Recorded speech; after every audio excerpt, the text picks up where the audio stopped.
बिस्मिल्लाहिर्रहमानिर्रहीम। अस्सलाम वालेकुम दोस्तों, मैं उस्ताद अब्दुल गफ़ार तव्हां ॾिसी रहिया मुझो यूट्यूब चैनल। दोस्तों एक नए वीडियो सां गॾु तव्हांजे ख़िदमत में।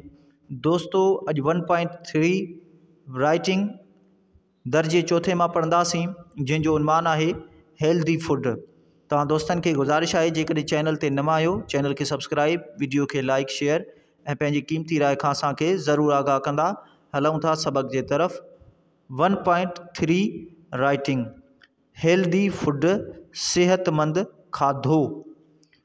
Fruits, vegetables, meat and rice.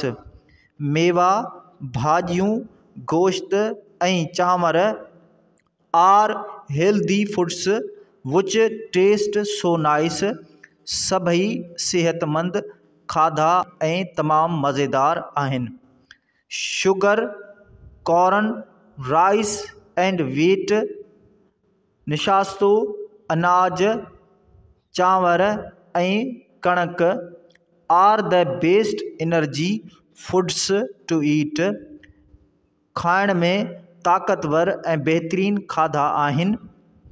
Chicken, mutton, beef and fish.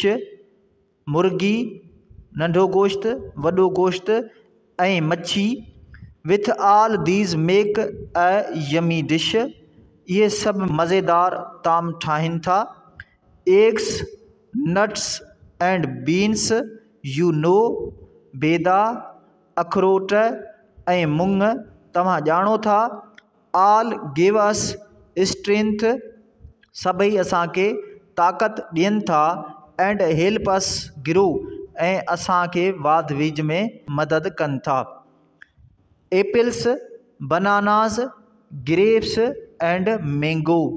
सूफ़, केला, अंगूर ऐं अंब। Carrots, onions, peas and potato. गजर, बसर, मटर ऐं पटाटा। They protect us from getting ill. उहे असांखे बीमारियुनि खां महफ़ूज़ रखनि था।